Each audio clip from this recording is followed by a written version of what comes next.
of the weight of the bridge itself is causing it to collapse. And this diagram is telling us exactly what part of the bridge has collapsed. This element has failed.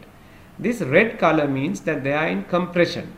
The points are pushed together.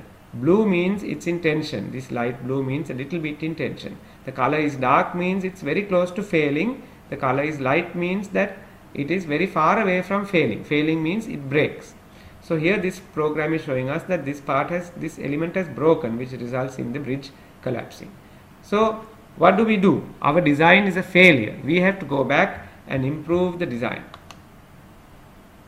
Now this tells us all the elements that failed. These 4 elements have failed. So we need to increase the size. Now this diagram also tells us this is the force. This is the force divided by the strength. What does strength mean? Strength is the maximum force it can bear. So if the ratio is more than 1, it will break.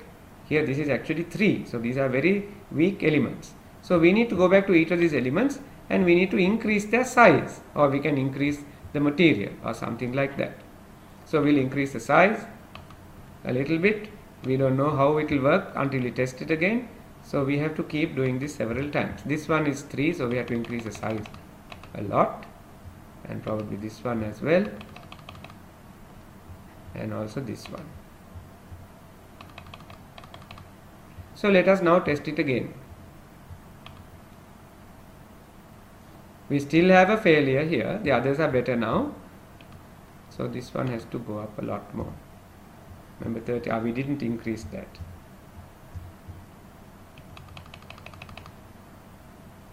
Okay, now let's test again. Here goes our test.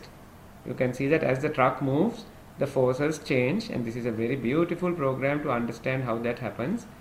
And this test will repeat so that we can see. You can see that here you go, as the truck is over here, these get pushed together, turns red. Watch this, it turns dark red, and then as the truck moves away, the force changes, and actually it turns into a tension for a short time, and then again it turns into a compression.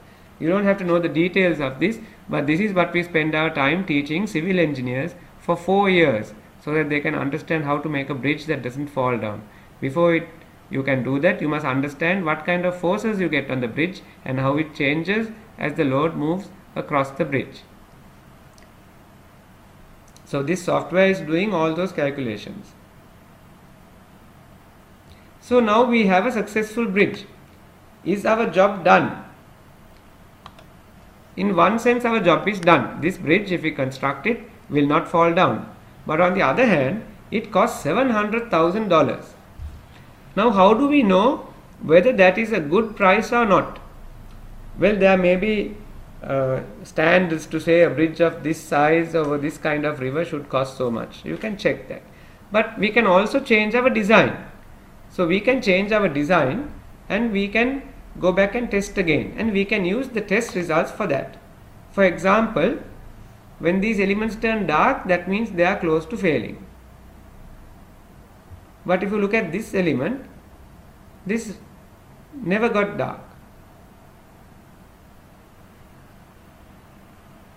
So we know for sure that we can make this element smaller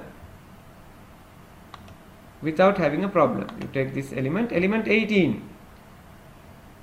There is almost only 3% of its tensile strength has been used. So we can make this a lot smaller. So when we make this smaller, the cost has gone down. We have saved $20,000 and we can test it again. And you can see it's still not doing much, and we can make a change here. So this is what you have to do. You can change the elements of the bridge, but you can also change where you have these nodes. You can change the height of this pier. You can change the other configurations. The objective of this, it's a game, but it's a game for you to learn something. The objective of the game is to come up with a low cost. And normally for this particular problem with the costs that they have given, it should be possible to make a bridge under $250,000. If you are very creative or lucky, you should be able to go under $200,000. but let us make today's target to be $250,000. And you can always take this home and learn more by doing it again and again. By the way, now we are at iteration 6. This is the sixth bridge that we tested. As you go along, all of these are stored. So if you quickly want to go back to the fourth one, you don't have to remember what you did. You just click back to the fourth one, which was an unsuccessful one. The fifth one was successful. The sixth one was the lower cost.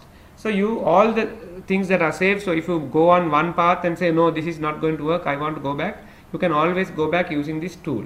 So this is a very useful piece of software, and it can actually be used to design a real bridge as well as being used for a learning tool. Okay, that is all that I have time for in the video. Please use the software. There's plenty of help files. Discuss among yourselves, and I hope you have fun, but I also hope that you will learn something. So we should try to do both, have fun and learn something. All the best.